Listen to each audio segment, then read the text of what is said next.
Las voces de los verdaderos protagonistas. En Voces RCN. Verdaderos protagonistas son los invitados a Voces RCN en la noche de hoy. Está en primer lugar con nosotros Isabel Fajardo, que es abogada y analista política. Bienvenida a este programa. Bienvenida, buen día para todos y todas y a quienes nos están escuchando el día de hoy y muchas gracias por la invitación. Gracias. Camilo Gómez, excomisionado de PAX, exdirector de la Agencia Jurídica de Defensa del Estado. Bienvenido también.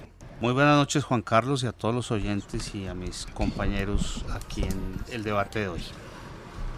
Gabriel Cifuentes, exsecretario de Transparencia y abogado, bienvenido a esta mesa. Juan Carlos, muy buenas noches para usted, para toda la audiencia, los colegas de panel y gracias por la invitación. Y Jorge Lesmes Mogollón, director de la revista Alternativa, gracias por estar aquí. Juan, buenas noches y gracias por esta invitación. Oiga, antes de entrar aquí al aire, estaban hablando algunos de ustedes sobre el proceso 8000. Recordemos, en 1994 hubo unas acusaciones, unas denuncias de entrada de $5 millones del narcotráfico del cartel de Cali a la campaña del entonces candidato Ernesto Samper Pizano. Jorge Lesmes cubrió muy de cerca eso en la revista Semana. Camilo Gómez creo que estaba en la campaña de Andrés Pastrana, el candidato derrotado durante esos comicios. ¿Por qué, doctor Camilo Gómez, estaban hablando del 8000? Eso fue hace mucho tiempo. ¿Cómo es el tema? Aquí haciendo memoria histórica de cómo hace 30 años ya se produjo todo el tema del proceso 8000, la compra de la presidencia por parte del cartel de Cali, comprobada luego judicialmente. Y lo que pensamos que eran $5 millones de narcotráfico en la campaña Samper acabaron siendo 10. Y después acabó hasta el Chapo Guzmán diciendo que le había aportado en la vaca para esa campaña. Ese episodio tan triste de la democracia colombiana, creo que fue un punto de quiebre para muchos aspectos en Colombia. Ese fue un momento tenebroso de la democracia, porque era la compra del narcotráfico de una presidencia. Jorge Lesmes, sí, ¿qué recuerda a ustedes? Bueno, usted podría dar una conferencia del tema, pero 30 años después, en resumidas cuentas, ¿qué significó para Colombia eso? Ahora que Camilo Gómez lo recordaba. Juan Carlos, ayer era 29 de mayo, ayer hace 30 años fue la primera vuelta de la campaña que llevaría a Ernesto Samper a la presidencia y en esa primera vuelta Samper ganó por la módica suma de 18.400 votos y a partir de ahí la campaña de Samper comienza desesperadamente a buscar dineros y aparece el famoso Loco Giraldo y toda la financiación del cartel. Han pasado 30 años y a mí lo que me sorprende de todo esto es que las campañas en Colombia siguen siendo muy laxas en el manejo de los recursos. En esta última, miren lo que estamos, y así sucesivamente ha pasado a lo largo de todos estos 30 años. No aprendemos la lección, el país no ha logrado que el gobierno financie las campañas políticas y cada vez vemos más dineros oscuros que entran a la financiación para llevar aspirantes o al Senado o a la Casa de Nariño. Claro. Gabriel Cifuentes, usted es abogado, pero aparte de eso creo que es doctor en Derecho en una universidad italiana y usted estuvo en la Universidad de Harvard y es un académico. ¿Tiene remedio esta cosa? ¿Hay que conseguir que el Estado financie las campañas o cómo salimos de esto? Porque lo que está diciendo Jorge Lesmes es verdad. 30 años después estamos en las mismas acusaciones, pues con algunas variaciones, por supuesto, etcétera. Juan Carlos, aquí no hay una bala de plata, ¿no? Es decir, no hay una solución de carácter legislativo que pueda arreglar un problema que parece endémico, que parece ya incrustado en las dinámicas de la política, y cuando no son narcotraficantes, son personajes cuestionados, y la financiación pública de las campañas por supuesto que contribuiría, pero eso no previene que haya plata debajo de la mesa, que es lo que viene sucediendo. Entonces, Juan Carlos, yo creo que aquí hay una falta absoluta de cultura política, de apropiación democrática. Fíjese usted además también que los niveles de abstinencia son inmensos, 50, 54%, hasta tanto la población no se apropie de la significancia y relevancia que tiene la democracia y hasta tanto no haya un cambio cultural de las formas de hacer política, pueden pasar reformas por el Congreso, actos legislativos, pero esto no se va a solucionar. Isabel Fajardo, ¿alguna opinión sobre esto? Isabel es muy joven, pero ¿alguna opinión de Justo este eso asunto? estábamos charlando antes de iniciar. No había nacido, por supuesto, pero en ese ejercicio de hacer memoria histórica y un poco también con lo que ha pasado en los últimos años, yo creo que también debe haber una transformación estructural, ¿no?, que permita también avanzar en transparencia de cara pues a generar una democracia real que permita que todos estos escándalos pues no sucedan.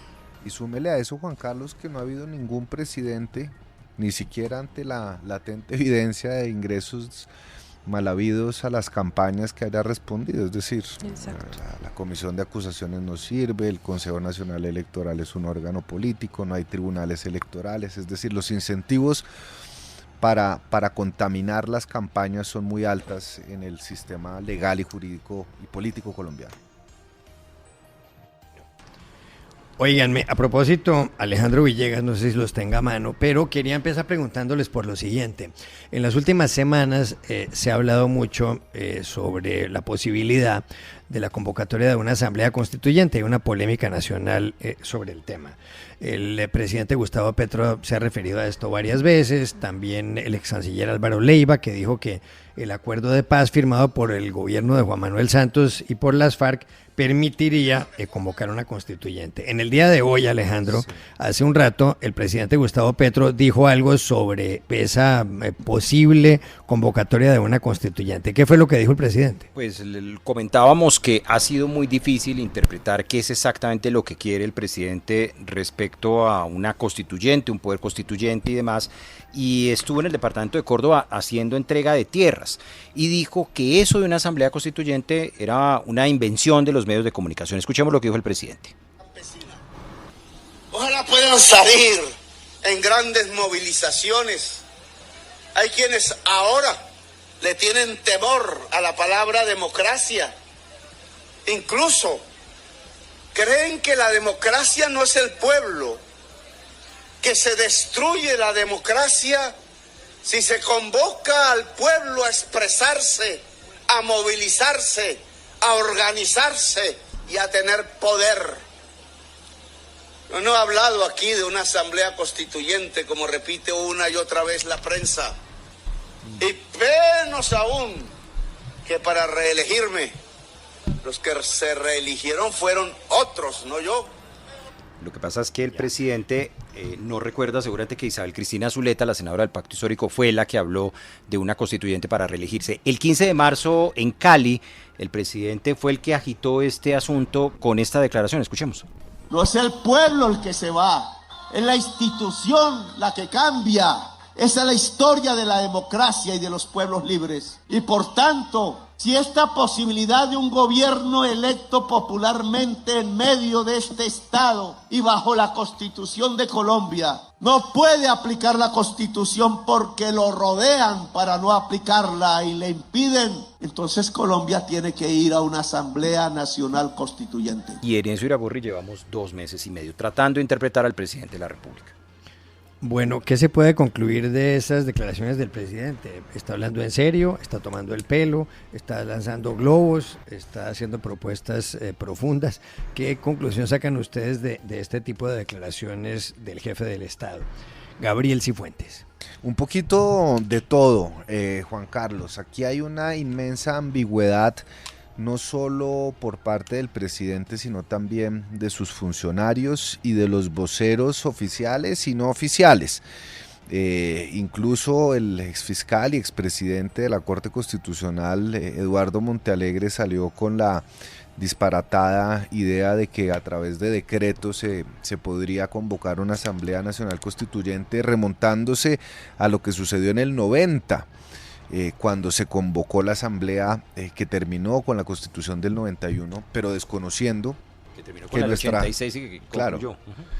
Y que desconociendo que esa misma Asamblea estableció en el artículo 376 las 3 formas para modificar la Constitución que están regladas: el acto legislativo, el referendo y la Asamblea Nacional. Pero más allá de la mecánica, incluso hoy salió el ministro de Justicia señalando que si hubiera una asamblea se tendría que ceñir a los procedimientos legales. Entonces uno no sabe muy bien a quién creerle, si al presidente en Cali, si al presidente en Córdoba, si al ministro de Justicia, si a Leiva, Montealegre.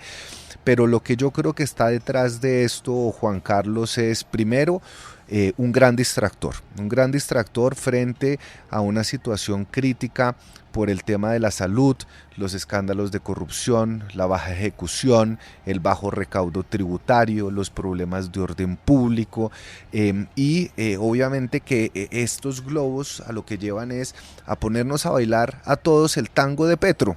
Entonces los temas de discusión de la agenda nacional no giran alrededor de los problemas que necesitan una atención, de los problemas que además han sido deficitariamente atendidos por el gobierno, sino frente a lo que dice una senadora o lo que dice el presidente Gustavo Petro. Y mientras tanto, y con esto concluyo, Juan Carlos, la sociedad cada vez va entrando en una centrífuga polarizante, en donde lo que se busca también es generar esta tensión de cara a una campaña electoral muy anticipada y donde lo que se busca es simplemente generar una polarización del debate público que solo le conviene al presidente Gustavo Petro. O sea, usted lo que dice es que el gobierno es un fiasco y que todo este cuento de la constituyente es para entretenernos hablando de otra cosa y no para reconocer que está fracasando.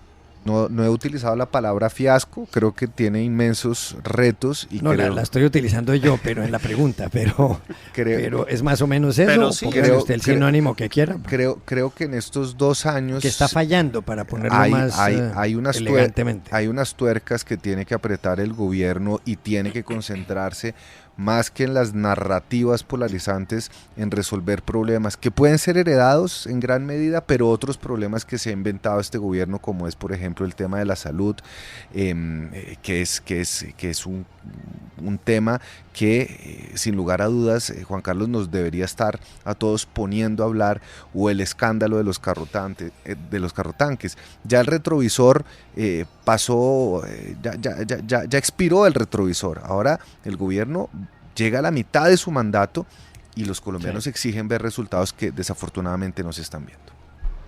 Isabel Fajardo, ¿coincide con esa tesis? Por supuesto que no. Yo creo que sí hay un discurso polarizante, creo que sí hay una narrativa que han usado sobre todo los medios de comunicación y pues por supuesto las grandes personalidades un poco para quizás destruir esta imagen que se tiene pues del presidente Petro y quizás también de sus ministros, de su gabinete y el resto de cabezas pues de las entidades públicas. Por supuesto creo que no es hablar de esta Asamblea Nacional Constituyente, que por supuesto creo que es una narrativa que se ha venido construyendo a través de medios de comunicación y quizás también usando estos discursos que han hecho senadoras como Isabel Cristina Zuleta, un poco para distraer o eliminar de la discusión pública quizás también de estas grandes reformas que necesita la ciudadanía y que la ciudadanía ha exigido, ¿no? Grandes reformas que hoy están cursando pues en el Congreso de la República y que incluso también esta narrativa ayuda a dispersar un poco lo que ha hecho y que ha hecho bien el gobierno nacional en regiones donde pues antes no había presencia estatal, y creo que sí es importante un poco resaltar esto que ha hecho el gobierno nacional, esto que han hecho las cabezas ministeriales, y este discurso en términos pues de la narrativa que quizás medios de comunicación, y reitero, grandes personalidades han hecho un poco para desprestigiar esta labor del gobierno nacional. Entonces creo que si es una narrativa, creo que es importante poder entender que este discurso y esta narrativa pues nos aleja de estas grandes discusiones en términos pues de las reformas estructurales. Ya Gabriel lo mencionaba, en términos por ejemplo de la salud, o incluso estos grandes avances que ha tenido el gobierno nacional en otras grandes reformas o en otros proyectos de ley que a través pues de la bancada de gobierno se han logrado impulsar y han logrado pues salir avante.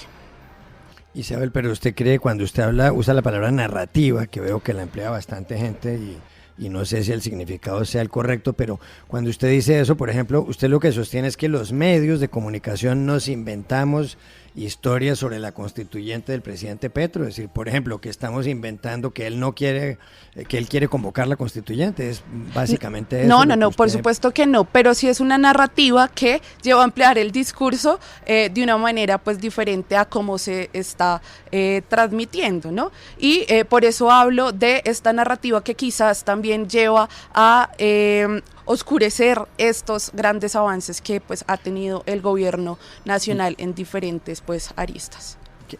¿Qué es narrativa para usted? ¿Eso qué significa? Maneras de transmitir, maneras de transmitir información, maneras de transmitir lo que se piensa, maneras de transmitir lo que se dice. Maneras de contar la historia. Maneras de contar la historia.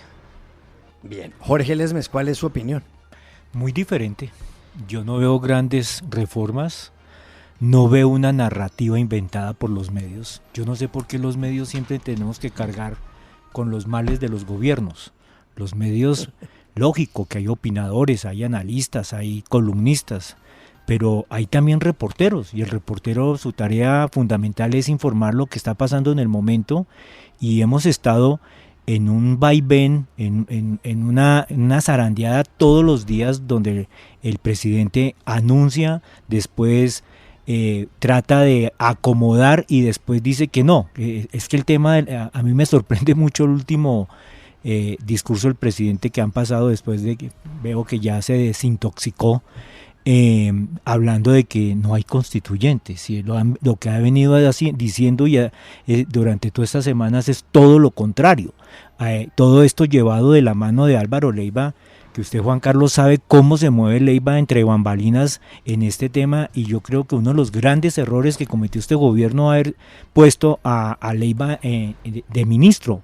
Leiva, todos los gobiernos evitaron al máximo de subirlo, porque es una rueda suelta que no lo controla absolutamente nadie.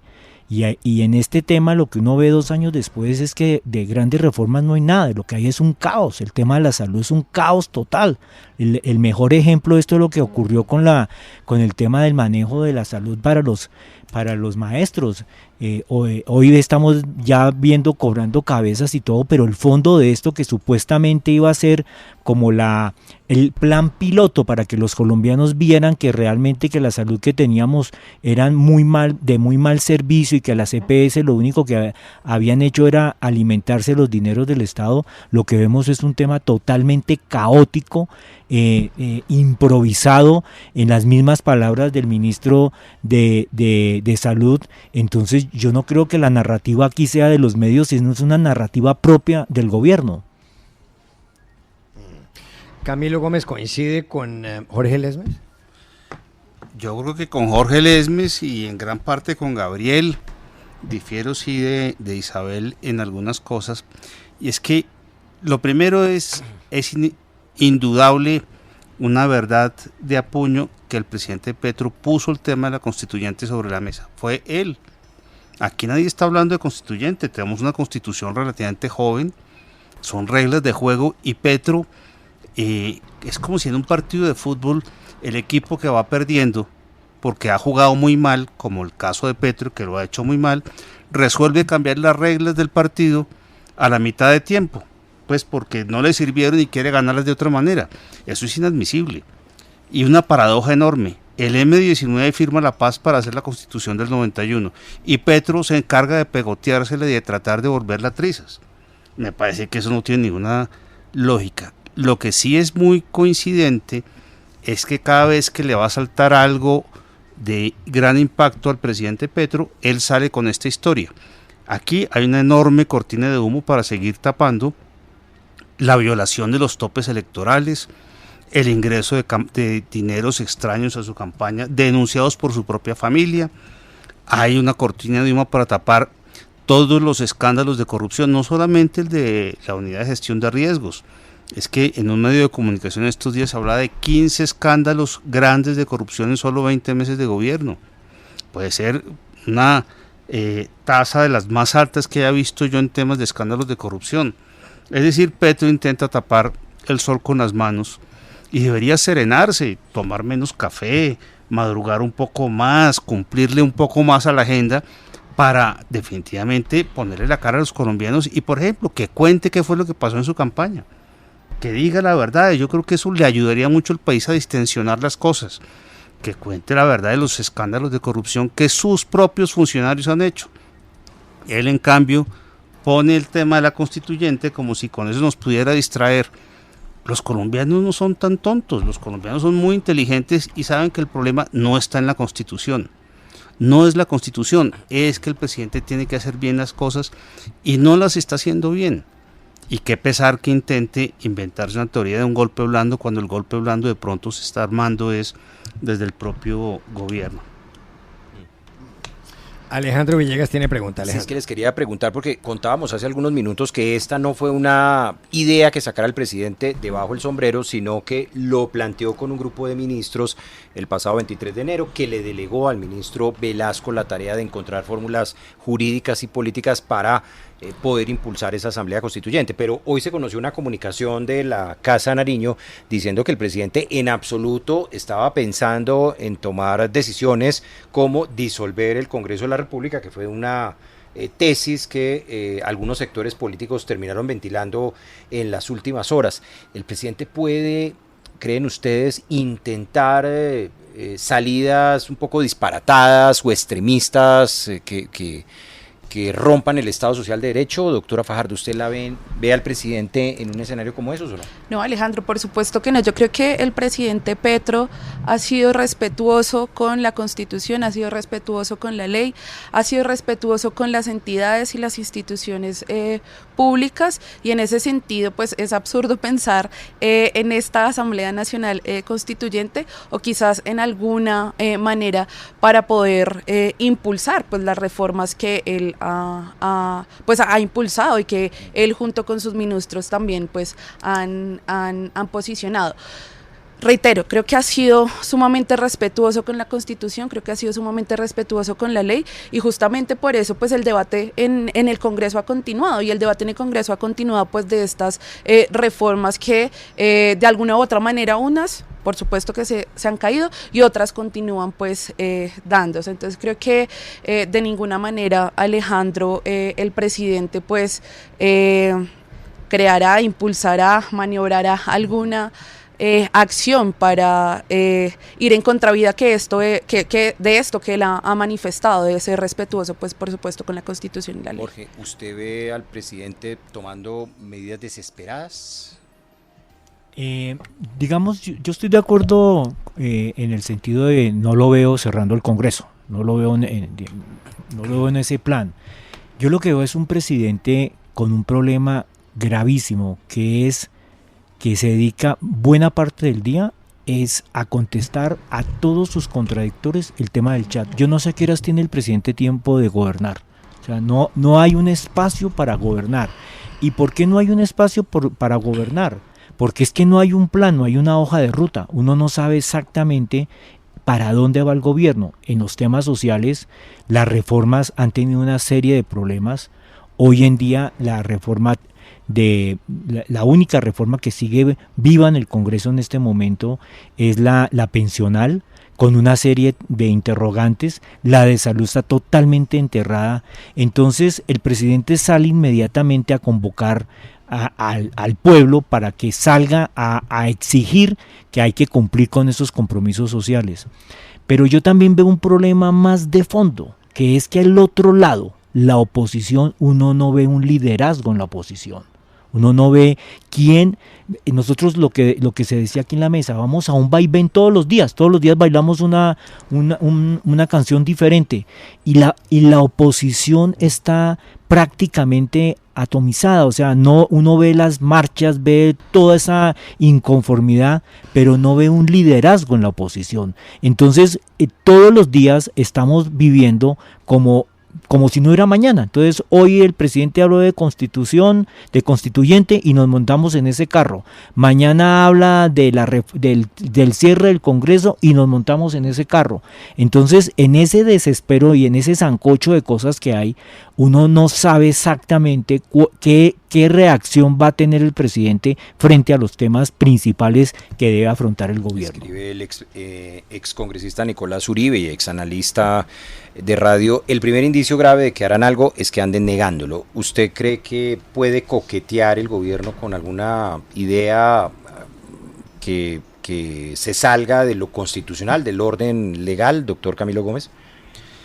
Yo guardo esa esperanza, a veces con dificultad, de que no se les ocurra hacer lo que en Colombia no hemos hecho, y es violar la Constitución de frente. Sería un golpe de Estado, simplemente. Hacer una constituyente es posible porque la Constitución prevé ese mecanismo, sin duda. Tiene un trámite, es demorado, sí, pero pues es que la Constitución es la regla de reglas, y la hicimos, incluyendo el presidente Petro, para fijar unos parámetros de convivencia que resulta que ahora a él mismo no le sirven. Yo tengo muchos temores, porque es que el presidente Petro está muy mal aconsejado. Habla con Hamas, sus mejores amigos son Hamas, Maduro y Ortega. Entonces, uno con esos amigos pues no llega a ningún lado. Y no hay asesores. Y no hay asesores, sobre todo uno no ve asesores jurídicos o gente que le diga al presidente que algo no se puede o no se debe. Uno, cuando está en el gobierno, yo he estado al lado cercano de dos presidentes, etcétera, y una de las cosas más importantes es decirles uno no se debe o no se puede si las situaciones son así. Llegar a una situación crítica de un golpe de mano con un decreto de estado de excepción hoy no es viable. Creo que Gabriel mencionaba algo en comparación con lo que pasó en el año 91. La Constitución del año 86, vigente entonces, no tenía un mecanismo de convocatoria de la constituyente. La de hoy la tiene. Y de ahí no hay que salirse. No porque sea el presidente Petro. Ningún presidente debe salirse de ese marco, porque son las reglas del partido, son las reglas del juego entre todos los colombianos, y torcerlas sería muy grave. Por eso yo me inclino más a pensar que esa emoción golpista de algunos totalitarios de esa izquierda radical no va a prosperar, y que el propio presidente los debe trancar, y que más bien usa esto para a manera de cortina de humo para los escándalos de corrupción y de la violación de topes de campaña, que está más que probado y es evidente. Doctor Gabriel Cifuentes, ¿nos llevaremos sorpresas, como dice Álvaro Leiva Durán? ¿O usted cree que el presidente se mantendrá en este orden constitucional y legal? Vean, me cuesta mucho trabajo pensar que el presidente Gustavo Petro vaya a tratar de subvertir el orden constitucional cerrando el Congreso o haciendo llamados a un autogolpe, digamos, ¿no? Me queda muy difícil pensarlo. Yo quiero confiar en su espíritu demócrata, en el apego que le pueda tener a la Constitución, pero hay algo que sí me preocupa, Alejandro, profundamente, y es: el presidente esto no lo va a hacer, quiero pensar yo, porque confía y cree en la Constitución, que juró además cumplir y respetar, sino porque el pueblo no lo apoyaría. Es decir, yo no veo la temperatura política para para que haya, digamos, un conato de transformación por fuera de los cauces constitucionales, porque el pueblo no está con él, porque incluso recuerda usted, Alejandro, que hace unas semanas el mismo comandante de las fuerzas militares tuvo que salir en un mensaje a su comandancia a decirles pilas, porque puede haber también ruido de sables, es decir, las instituciones, los estamentos, no solo las ramas del poder público, los estamentos no están con él. Las instituciones en Colombia, por más fallas que puedan tener, han sido estables durante los 200 años de vida republicana. Somos una de las democracias más estables del hemisferio y del mundo, pero lo que sí me preocupa, Alejandro, y con esto concluyo, es que la palabra es igual de dañina que las acciones. Sí. Y lo que uno ve a diario es un gota a gota, como esa tortura china, ese gota a gota donde las instituciones son objeto de ataques y de deslegitimación. Entonces, cuando la Corte Constitucional tumba el decreto de La Guajira, entonces la Corte Constitucional no le sirve al pueblo. Cuando el Congreso no le pasa una ley, el Congreso no le sirve al pueblo. Cuando el Consejo Nacional Electoral abre una investigación a la campaña y no al presidente, es que el Consejo Nacional no le sirve al pueblo. Cuando los medios reportan lo que está pasando en el gobierno, es que los medios no le sirven al pueblo. Y entonces es constantemente atacando a los estamentos y a las instituciones, y en 2 años eso puede que no tenga un efecto concreto, pero al cabo del tiempo, como la gotica china, eso va haciendo mella. Y lo último que necesitamos es la desinstitucionalización del país. Perfecto. Bueno, vamos a una pausa y ya regresamos. 8 de la noche, 3 minutos. Continuamos en Voces RCN. Seguimos en Voces RCN con Isabel Fajardo y Camilo Gómez, y también con Gabriel Cifuentes y con Jorge Lesmes. Y el siguiente tema lo pone sobre la mesa Alejandro Villegas. Y tiene que ver con el trámite de las reformas en el Congreso de la República, pero al mismo tiempo de unos debates que comienzan a ventilarse de moción de censura en contra de varios jefes de la cartera. Por un lado está el ministro del Interior, el doctor Luis Fernando Velasco, que ha sido objeto de acusaciones por parte de Sneider Pinilla, de Olmedo López, también del ministro de la Defensa, el doctor Iván Velázquez, por la situación muy grave de orden público. Se ha hablado de citar también a ese debate a la ministra de la Igualdad y la vicepresidenta Francia Márquez, al ministro de Salud, Guillermo Alfonso Jaramillo, por el desastre en el que terminó la atención médica con el magisterio, y el ministro de Minas, el doctor Andrés Camacho. Y ya hay algunos que dicen que estos ministros se están convirtiendo en piedra en el zapato para el gobierno nacional, personajes muy incómodos que le hacen más ruido que bien al gobierno justo cuando está en la recta final de la reforma pensional, de la reforma a la educación y otras más que seguramente llegarán por cuenta del gobierno nacional. Doctor Camilo Gómez, ¿alguno de esos ministros debería dar el paso al costado y ayudarle al gobierno? Pues ayudarnos a todos, porque no solo ayudarle al gobierno, es que son muy malos. Yo no he visto un ministro de defensa más malo que este. Y en cambio el de salud, es que el de salud, las grabaciones que salieron a la luz pública, ya lo ponen en la raya del Código Penal, en la raya pasadita del Código Penal. Un ministro que dice que no, que eso no le hagan caso al presidente, que después lo arreglan, eso no tiene ningún sentido. Y uno sigue así la lista de ministros y no hay sino muy contadas excepciones de los funcionarios del gobierno, los que no están en interinidad. No tengo aquí a la mano una lista, porque es que toca buscarlos con lupa. Es sobre todo un gobierno que no ejecuta, la ejecución presupuestal sigue picha, el ministro de Hacienda no toma medidas para que esta crisis económica que están viviendo todos los colombianos, o sea, no hay inversión, el desempleo subiendo, la inflación no ha cedido como toca, en fin, la situación económica está crítica, el tema de relaciones internacionales de Colombia está fatal, o sea, somos del club de Hamas y Rusia, y obviamente lo que esto implica o genera, como Gabriel bien lo decía ahora, son un montón de señales que siembran inseguridad jurídica, inseguridad económica e inseguridad en el futuro para cada uno de los colombianos. El presidente Petro está en mora de hacer una gran crisis de ministros. Jorge Lesmes, ¿debería salir el gobierno de algunos de esos ministros que están haciéndole mucho ruido? Es que yo creo que el presidente, entre sus grandes problemas que tiene, ha sido la conformación de su gabinete. lo que decía Camilo, o sea, es que uno no entre y uno no sabe qué escoger. Yo creo que uno se pone a mirar en toda esta balanza y no encuentra uno una estrella, un ministro de fondo, nada. O sea, la situación de cada ministro es caótica, el tema del ministro de Defensa es supremamente difícil, con una situación de orden público en el Cauca que se ha irrigado como a 428 municipios más en el país, donde no hay ninguna decisión de fondo, donde lo único que ayer vimos es que las fuerzas militares dan una alerta de que pueden haber atentados en el país. Eso no puede ser la salida a semejante crisis en el tema de orden público.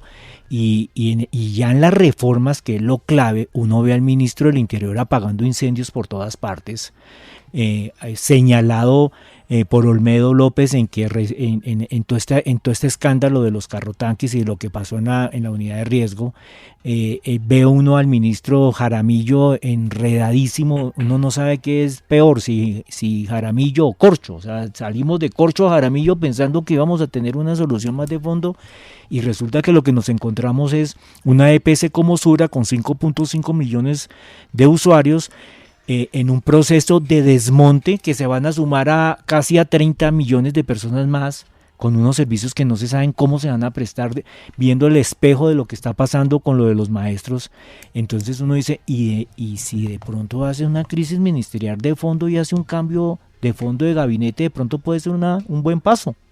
Doctora Fajardo, ¿ve usted un remesón a quienes cree que debería el presidente relevar de sus cargos? Yo creo que quienes deben salir.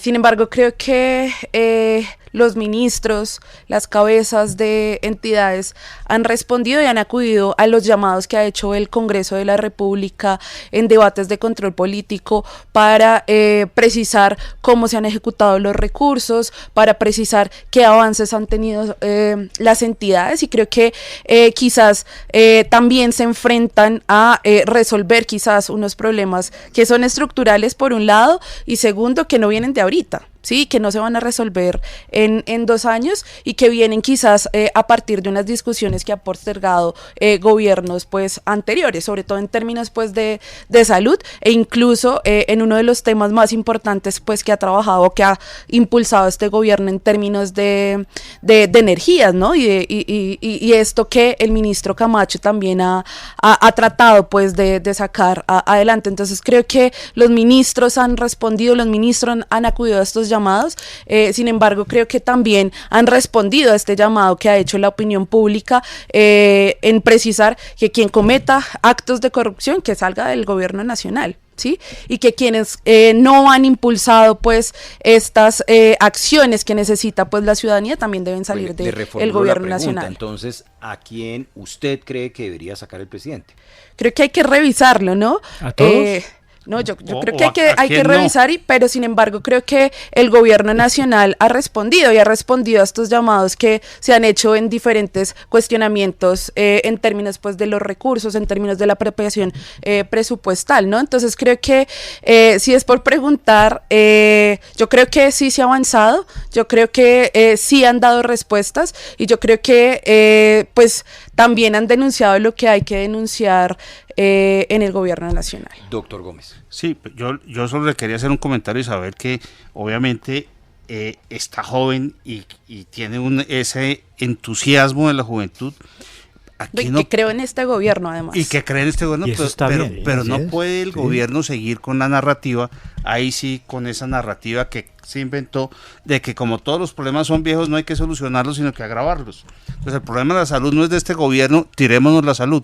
No, uno en todos los estados del mundo se elige a un presidente para que solucione, no para que dañe. Y lo que ha hecho este gobierno es dañar la seguridad, la salud, la economía. O sea, no hay un solo campo que uno lo vea avanzando por una vía realmente positiva. Es un gobierno malo. hay unos avances significativos. Yo creo que sí es importante resaltar quizás estos logros que ha tenido el gobierno nacional en términos de demandas que, usted lo mencionaba, yo soy joven, que como nosotros los jóvenes hemos exigido, hemos impulsado y hemos llevado pues a las calles. Yo creo que, por ejemplo, una gran reforma como la reforma a la educación, la ley estatutaria a la educación que necesita la ciudadanía. Y se está enredando, es ¿no? importante.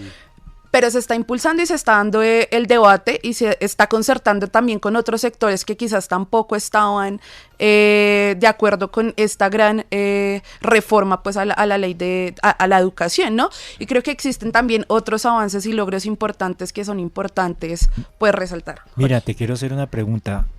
Ya que hablas de educación, ¿cómo estás viendo el manejo de la Universidad Nacional? Que esa es otra pelea que casó el presidente y necesariamente vemos que la universidad está incendiada por dentro.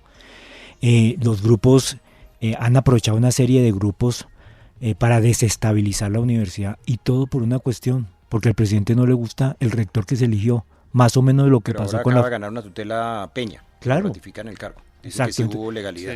Sí. Y a la ministra le tocó declararse impedida, que había desde un principio defendido la elección del rector.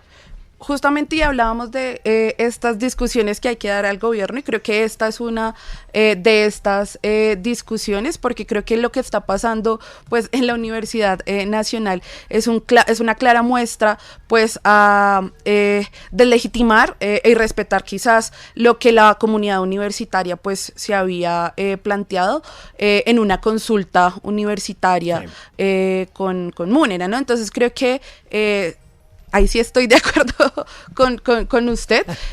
No obstante, creo que en términos de la educación, los avances que sí se están dando en el Congreso de la República con unas mesas técnicas en donde se convoca a sectores que no son partidos de gobierno en el Congreso de la República, pues han permitido también avanzar en una reforma como esta y en otras reformas. Lo que digamos, la tarea que lideró el ministro del Interior para que hoy estemos a una conciliación y a una sanción presidencial de que la ley antitaurina sea una realidad, también es liderada por parte del ministro del Interior, en una tarea para defender la vida, en una tarea para defender unas causas que han sido pues históricas y que se han movilizado en el Congreso de la República luego de 7 años. Oiga, doctor Cifuentes, ¿usted es tan lapidario como el doctor Camilo Gómez de que es que esto es muy malo? No, ¿Que es que todos son paquetes? Yo creo que desafortunadamente la opinión pública castiga más de lo que premia, no en este gobierno, en todos. Es decir, pensar que un gobierno no tiene avances en ciertos sectores, pensar que el gobierno, yo creo, por ejemplo, que lo que están haciendo con las madres cabeza de familia, con los bonos para los adultos mayores, hay políticas sociales que claramente uno tiene que reconocer, pero uno no puede por eso no prestarle atención a lo que no está funcionando y por decir que hay cosas que estén funcionando, desatender las crisis que se presentan y que no son crisis inventadas ni objeto de un golpe blando. Pero quiero volver a su pregunta, Alejandro, porque su pregunta tiene dos paticas. La primera patica es la patica del gabinete. Y yo lo primero que tengo que decir es que me solidarizo con los ministros porque debe ser muy difícil ser ministro de Petro y recibir órdenes en Twitter y todos los días una orden diferente. Y debe ser también muy difícil ser ministro del gabinete porque verdaderamente la agenda de transformaciones que propuso este gobierno fue absolutamente ambiciosa en lo social, en lo económico, en lo político. En la paz. En la paz, es decir, es una agenda grandilocuente, es una agenda ambiciosa y generosa que requeriría de un Consejo de Ministros, quizás, claro, con un tinte ideológico que les permita trabajar en sintonía con el presidente, pero que estén más atados a un plan nacional de desarrollo y no a la cuenta de Twitter del presidente. Y creo que eso es algo que hay que revisar, porque si un ministro está más atento a lo que tuitea el presidente y a la orden que da en un discurso que al articulado del plan de desarrollo que tiene que ejecutar, pues es muy difícil operar. Eso por un lado. Por el otro, su pregunta tiene que ver con las mociones de censura y con el posible cambio de ministros en el gabinete. Yo creo que se tiene que establecer una estabilidad en un gabinete. Los cambios de ministros cada 6 meses, cada 8 meses generan unos traumatismos institucionales muy grandes. Lo que yo creo es que han salido del gabinete unos ministros que tienen un recorrido o que tuvieron un recorrido técnico, que eran de voz moderada. Así hoy en día es el último que queda, digamos, de la primera camada. Pero aquí se ha llegado incluso a satanizar la tecnocracia, que es algo que yo lamento mucho. Entonces, lo primero es la estabilidad para un gobierno de su gabinete es importante. Si uno cambia un ministro cada año, no va a haber una continuidad en la ejecución de las políticas. Segundo, desde un punto de vista político, netamente hablando, yo dudo que el presidente vaya a entregar en bandeja de plata a los ministros, porque eso es reconocer la falla. Es decir, si saca al ministro del Interior, si saca al ministro de Salud, si saca al ministro de Defensa, así la mitad de gobierno, así el 7 de agosto puede hacer una fecha de cambios, del último envión del gobierno, y así puede haber algún remozón. En estos momentos de crisis, entregar a los ministros o cambiarlos es reconocer que hay unas fallas que el gobierno no ha mostrado señales de querer reconocer. Y finalmente está el tema de la moción de censura. La moción de censura nunca ha funcionado. Y cuando ha estado a punto de funcionar, los ministros renuncian antes de que los echen.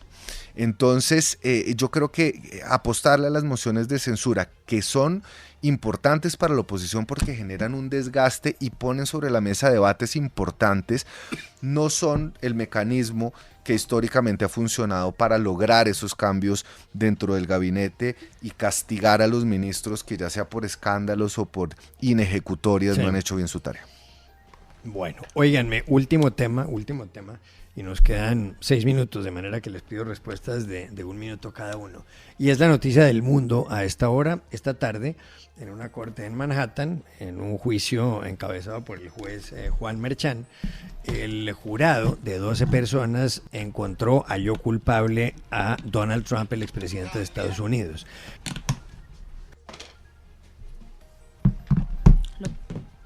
I just want to find 11,780 votes, which is one more than we have, because we won the state. I only need 11,000 votes. Fellas, I need 11,000 votes. Give me a break. Perdón, creo que entró una voz ahí que era de Donald Trump hoy, pero el asunto consiste en lo siguiente. El jurado halló culpable a Donald Trump en el caso de Stormy Daniels de haber disfrazado los pagos que se le hicieron a la exactriz porno para que ella no revelara una supuesta relación sexual con él.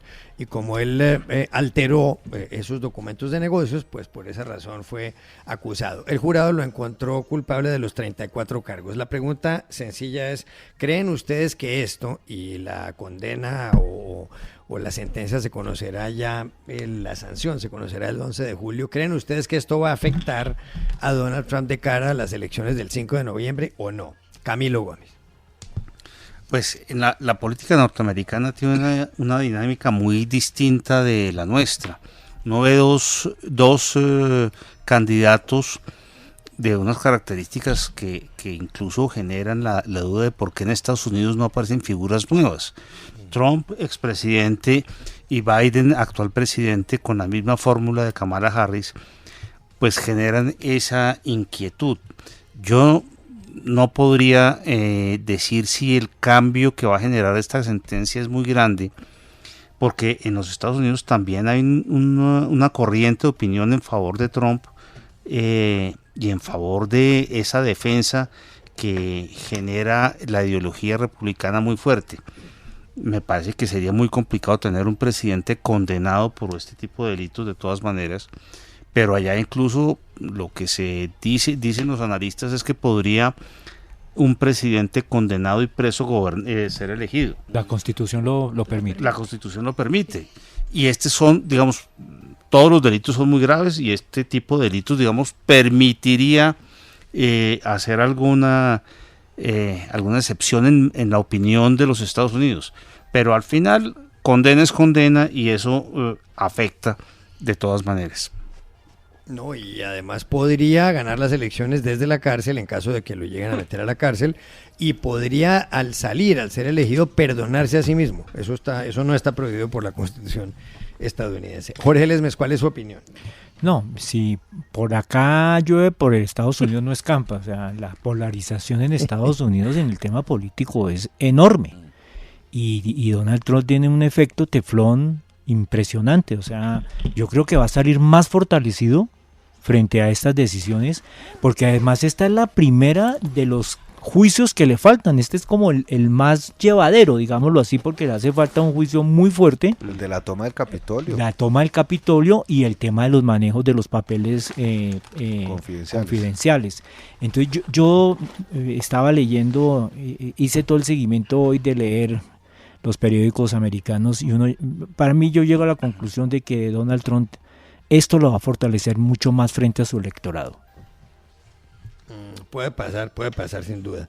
Isabel Fajardo, ¿qué piensa del asunto? Bueno, yo creo que pase lo que pase con las futuras elecciones en Estados Unidos, creo que la condena que hoy se conoce es una muestra de justicia y democracia para el mundo, y creo que eso es importante resaltarlo. Ahora, ustedes ya lo mencionaron, la condena no impide que él se postule a la presidencia. No obstante, creo que sí puede traer un impacto significativo en términos políticos para el partido republicano. Sin embargo, las dinámicas del electorado estadounidense pues han sido claras, y creo que quizás también puede llevar a generar de alguna manera beneficios para Trump. Estados Unidos es un país sí, absurdo, loco, ¿no? Pero creo que es importante resaltar eso, que la condena es una muestra de justicia y democracia para el mundo. Juan Carlos, una cosita, el país de España trae una nota sobre esto bien interesante. ¿Qué pasa con el servicio secreto? Iría entre rejas, porque la Constitución obliga a que el servicio secreto esté donde esté el presidente, tiene que cuidarlo. Salvo que renuncien al servicio secreto. Exacto. Claro, pero sí, claro, y además me imagino que el servicio secreto también tiene que cuidarlo como expresidente. Una precisión, Isabel, no es, lo de hoy no es condena, sino el veredicto. Pero vamos a perdonar la sentencia, la vamos a conocer. El 11 de julio. Ya se 4 días antes de que lo elijan, ¿no? Antes de la convención republicana, o sea, antes de que él sea elegido candidato en la convención, 4 días antes, y es más, después del primer debate presidencial. Gabriel Cifuentes, ¿cuál es su opinión? Vean, muy rápido, porque yo me sumo absolutamente a todos los comentarios hechos hasta acá en términos de lo grave que esto es, de lo poco que afecta sus aspiraciones, porque puede llegar a ser presidente, e incluso del hecho de que esto puede impulsar su campaña. Pero yo sí quisiera proponer es una reflexión frente a la degradación del debate político y de la política en sí, donde incluso ante la demostración judicial de la culpabilidad de los líderes, esto lo que hace es fortalecerlos y no generar una conciencia. Estamos en un momento de populismos tóxicos en donde las virtudes no se premian, y donde por el contrario este tipo de personajes, entre más procesos, entre más ataques judiciales tengan, más se ven fortalecidos. Muy bien, se nos acabó el tiempo, señores. Gracias, Isabel Fajardo, por haber estado aquí. Camilo Gómez, Gabriel Cifuentes, Jorge Lesmes, todos ellos van a recibir a continuación libros por cortesía de la Librería Nacional. Y a ustedes los espero mañana en Voces RCN, 8 de la noche, 28 minutos.